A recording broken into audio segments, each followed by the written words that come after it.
Okay, students, let's start our discussion regarding the coordination compounds only. In this one, I'm going to discuss about the coordination compound, nature of the bonds present in the coordination compounds, and Werner's theory also. Students, let's have some basic idea regarding coordination compound only. First of all, is coordination compound is the coordination compound.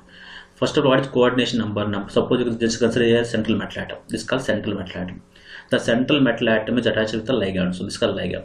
Ligands are nothing but nucleophiles which brings a pair of electron towards the metal atom. When our ligand brings the electron pair to central metal atom must contain the vacant orbital, vacant d orbital. The elements which contain the vacant d orbital, they will form the coordination compounds only. Clear? So what are the complex compounds or special classification? In this we are discussing about coordination compound only. The complex compound special classification, the compounds in which the central metal atom are surrounded by the ligands only. The ligands may be anions will be possible, sometimes cations possible, sometimes neutral molecules also possible only. In modern terminology, these compounds are called as a coordination compounds only. Actually, these compounds, one point remember students is that whenever two or more compounds combine the equimolar ratio, they form a new compound. The new compound is called coordination compound. New compound is called as coordination compound. So the basic thing is that here you have to remember central metal atom and ligand only. When you go for the next slide here, consider here look at the classification of on the basis of the nature and addition and molecular compounds. On the basis of nature, addition or molecular compounds is there, no? They are divided into two categories: double salt and coordination compounds only. So remember the double salts are there, no? They exist in the solid state. Actually, double salts are how they will prepare double salts means now. Initially, they will take the two salts. They will make a saturated solution. The two saturated solutions they are mixed at the hot conditions. When they go for cooling process, what happens there? Because supersaturated solution, slowly the salt particles aggregate, they form one bulk crystals. That's called double salt. That's a solid state available. What happens? These double salt is solid is there here. The double salt is there, no? It is stable at the solid state. It's very important. It's stable at solid state. When you dissolve the water, again these double salts break into individual cations or individual anions. So their properties are essentially the same as the water. For suppose you take sodium chloride, if you make one double salt is there, like a potassium sulfate, more sulfate, water maybe. Look at more sulfate, what we can say, ferrous sulfate, ammonium sulfate, .6H2. When you dissolve in the water, you will find the ferrous ion, sulfate ion, ammonium. All ions will be appear in the solutions. This is called double salts. When you go for salt analysis, we can easily find out the individual cation, anion by using experiments only. This is called double salts. When you come to coordination compound, these compounds are there, no? They are stable at the solid state as well as in the solutions. It means the coordination compounds they are stable at the solid state as well as in the solutions. They do not lose their identity when dissolve the water. It means these compounds cannot dissociate completely in the aqueous solutions. For suppose if you take one compound is called potassium hexacyanoferric. What are the box inside the box are coordinate pair only. These ions are never undergo dissociation.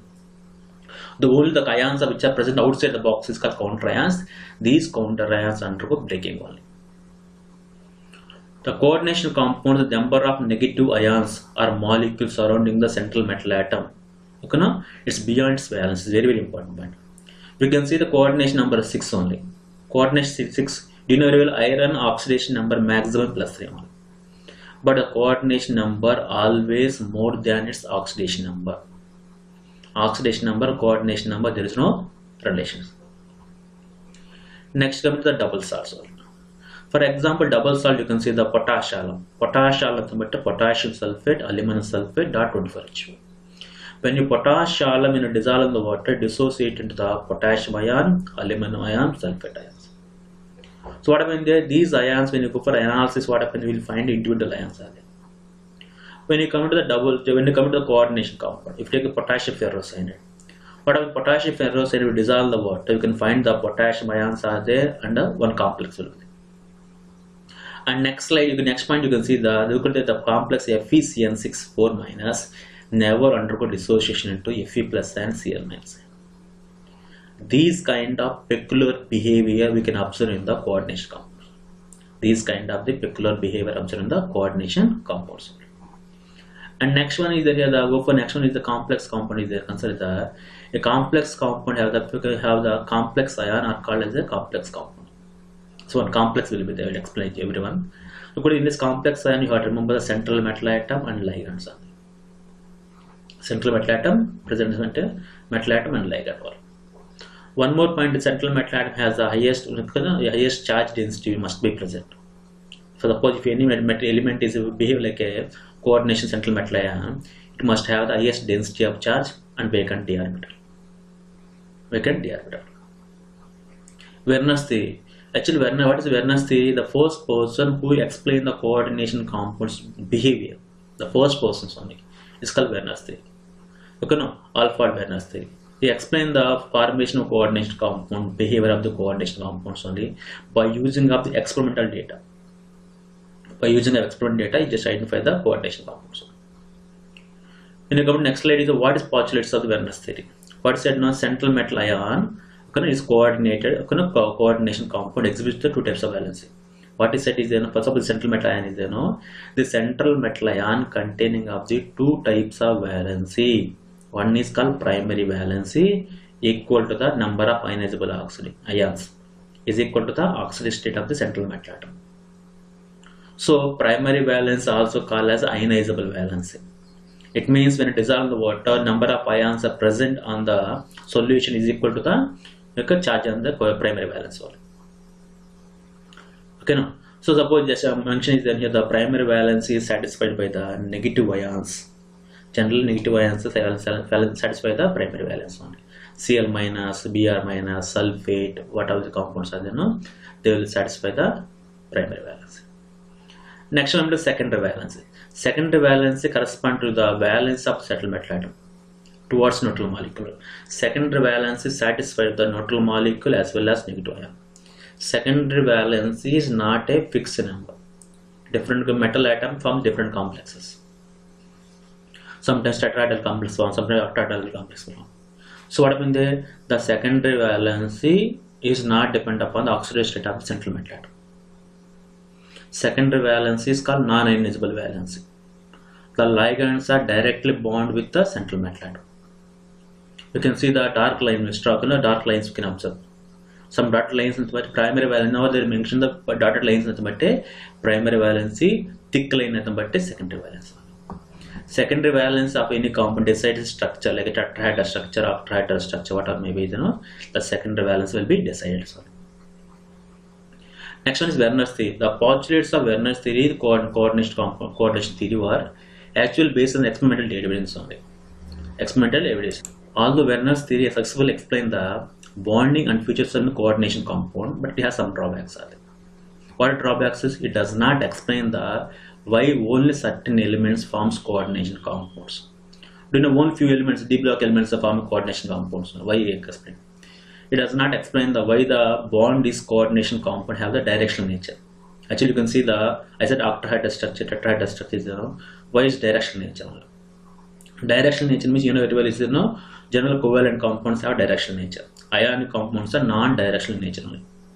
It does not explain the color properties, magnetic properties, and optical properties. Optical properties means how it's behavior towards a light will pass, clockwise direction or anti-clockwise direction.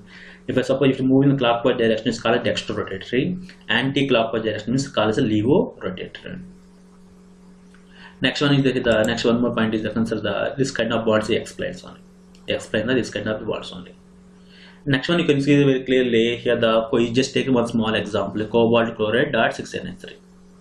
Here what happened here the 6 ammonia molecules are behave like a secondary valency, 3 chlorine molecules, 3 chlorine atoms are behave like a primary valency. So what happened here when you dissolve the silver nitrate, what happened there? Silver nitrate react with these 3 chlorine atoms, they give 3 moles of silver chloride. 3 moles by knowing of 3 moles of silver chloride, I got a very clear idea. Your primary valency 3 will be there, and secondary valence you cannot predict, but structure of the molecules you can say. What did the one molecule of ammonia reduces only? What happened again? You add silver nitrate. You just found the 2 moles of silver chloride. Then one point is that is then here the chlorine atoms satisfy the both primary valency as well as secondary valency. He has taken 4 moles of ammonia and look at to 3 chlorine atoms. So what happens? One of the chlorine atom again here 2 chlorine atoms are satisfy the primary valence as well as secondary valence. So one will get the one ions will get the that's 1 mole of silver chloride. So when I take a cobalt chloride 3 ammonia molecules, we never get any precipitate. It clearly indicates what happened there. I got a very clear idea. Werner's theory applied for the only octahedral complex. It never explained about the tetrahedral complexes. From this one, you got a very clear idea. The primary valence of the cobalt is 3, secondary valence 6 only. All the compounds are different in their reactivity. They are different in their reactivity. You can see the Werner's theory has given the proposed structure. Werner's proposed the putting of the molecular ions inside space. You can see very clearly here the small. You can see the box. What will be undergo ionization is then they will present the outside the box, either the right hand side, left hand side. Right hand side positive particle will come, left hand side negative particle will come. And what are the inside the bracket is there, they never undergo ionization in the aqueous solution. This is called coordination sphere only. This is called coordination sphere. Next one you want to remember, the most important thing is called ligand only. What is a ligand? A molecular ion which are the coordination components, which are present in the central metal atom, around the central metal atom. Ligand nothing a molecule or ion which is surrounded by the central metal atom. If suppose you take K4FeCN6, a cyanide ion is called ligand one. There are 6 ligands are present. The oxidation state of central metal atom is +2. Ligands may be negative charged particles, positive charged particles, or neutral charged particles. Ligands are Lewis bases. Lewis base means which brings the pair of electrons. Central metal atom is a Lewis acid only. What is Lewis acid? Which takes the electrons. Lewis base means donor base, which gives the electron pair. Lewis base. Types of ligand: monodentate ligand or unidentate ligands, polydentate ligand or multidentate ligands, ambidentate ligand. Monodentate ligand means which gives only one pair of electrons. Polydentate ligand which gives the more than 2 pairs of electrons. Ambidentate ligand means here in this molecule it has a 2 donor sites are there. We can see the NO2 molecule is there. Now one donor site is nitrogen, one donor site is oxygen. Here oxygen will come straight. Here nitrogen instead of nitrogen. So what happens here? The 2 donor sites will be. It's called ambidentate ligand. You can see the monodentate ligand here. Water molecule will be there, Cl- will be there, ammonia will be there. So water molecules give 1 electron pair to central metal atom. Ligands always gives the pair of electron. So that's they call as a coordination bond will form. Coordination covalent bond only. During the coordination covalent bond, 2 electron bring by the other 1 pair of electron is brought by the 1 ligand shared by the metal and ligand. This is called coordinate covalent bond. Next one is polydentate ligands. You can see the polydentate ligands example at the oxalate. Here the carbon I have in the 2 oxygen atoms are there. Here this side and 2 oxygen atoms at the bottom. These 2 oxygen atoms act as the donors only. Ethane diamine. In ethane diamine, you can what happens to 2 ammonia nitrogen molecules are there. This will act as donor sites only. You can see suppose here metal atom is then they form one chelating complex. Chelating complex nothing but a ring forming complex. The ring forming complex they can form a stable bonds only. They can form a stable bonds only. Coordination number. What is coordination number? Number of ligands present around the central metal atom is called coordination number only. The coordination number may be 6 possible, 2 possible, 4 possible. Here coordination number is 6. Here is 2. Here is the 6 coordination number. Look at ethane 1 comma to diamine. It's a bidentate ligand. It's a bidentate ligand.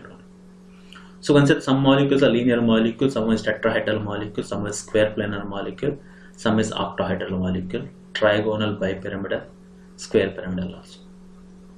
Okay now, based on the structures. So what one point about the okay now, coordination polyhedron.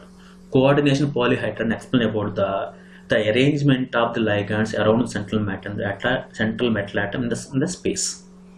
For suppose 6 ligands arranged in the proper direction, it is octahedral. 4 ligands maybe tetrahedral or square planar. 2 ligands linear molecule. 5 ligands 3 in one plane is there, one is above below the plane is that but a trigonal bipyramidal. So Next one is the complex ions are there. What is a complex ion? You can see very clearly this complex. What is inside present is called complex. Here central metal atom is there and 6 ligands are there. The ligands which brought the pair of electron. Next one is there no coordination entity. What is coordination entity? The metal atom or ion bonded to the fixed number of the ions only. This is called coordinating entity. What inside the box is called coordinating entity. So what I mean here, cobalt containing of 3 chlorine atoms and 3 ammonia molecules. This is called coordination entity. Coordination sphere. Without the counter ions is called coordination sphere only. We can able to see central metal atom and number of ligands are there. 6 ligands are present. The charge on the coordination sphere. Sometimes positive possible, sometimes negative possible, sometimes 0. Okay, positive. Okay, next one. So remember the next one more point is that here consider homolaptic, heterolaptic ligands. Actually, suppose consider in the coordinate sphere only one kind of ligands are present. That's called homolaptic. You can able to see the suppose the triphenyl phosphate is called. So what I mean triphenyl phosphate containing of 3 phenyl groups are there. 3 phenyl groups are identical groups. So it's called homolaptic. We can see here the one of the phenyl group is different. This is called heterolaptic. Heterolaptic. You just remember in our syllabus we have only homolaptic, heterolaptic. Same ligands are homolaptic, different ligands are called heterolaptic. Charge on the complex ion. Look at the concept. Suppose some you can say no. The charge on the complex may be positive possible, negative possible, 0 also possible. It depends upon the nature of the ligands present inside the sphere and outside the counter ions. In the consider K for Fe6, 4 charge is there. So -4 is equal to, look at consider charge of central metal atom X is equal to X plus 6 ligands are there. Each ligand ions have -1 charge. So look at the X plus 6 minus 1 is equal to 4. X is equal to 2 only. So iron oxidation number 2 will come. Next is coordination polyhedron. What's that? I said very clear now. What is coordination polyhedron? The spatial arrangement of ligands directionally to the coordination polyhedron. It may be square planar, tetrahedral, trigonal, bipyramidal, square pyramidal, octahedral. In the space how ligands arrange anything coordination polyhedron. Next one is a specific electronic theory. The ligands donate the electron pair to the central metal ion and thus forms a number of coordination bonds only. Number of coordinates bonds. Effective atomic number. Students, in a law of octave reason, according to law of octave rule, what they said is there now, if any element contain 8 electrons, the outermost shell is most stable. But when you come into the coordination compound is there now, it's any element contain 8 electron, okay, no, 3654 is there now, like noble gas elements electron configuration. They are becoming most stable. You can based on this one, you can be able to find whether the complex is stable or not. Also stable complex or unstable complex also we are going to identify. How will you find effective atomic number? Atomic number of central metal atom, charge on the minus of charge in central metal atom, and plus number of ligands on, and number of sigma bonds also. Z is atomic number, X number of electron lost during the formation of complex, Y number of electron doned by ligands only. Okay, now consider for suppose you find now you consider the iron oxidation number plus 2. Okay, no oxidation number X plus 2. Atomic number 26. Number of ligands, how many is there? 6 ligands are there. So 6. So how much you get the 6 into? Okay, no. How many electrons it brings? Like each ligand brings one pair of electrons. So 2 electrons. So 2 at 12 plus 26. Okay, no. 12 plus 24 will come. 36 will come. So it's called effective atomic number. But based on the effective atomic number, we are going to predict whether the complex is stable or not. Stable complexes are having a pseudo electronic configuration. So pseudo optical configuration or the stable electron configurations. The complex which are not stable doesn't have this kind of the electronic configurations. So based on this one, you can find whether the complex is stable or not also. Up to this one is effective atomic number only.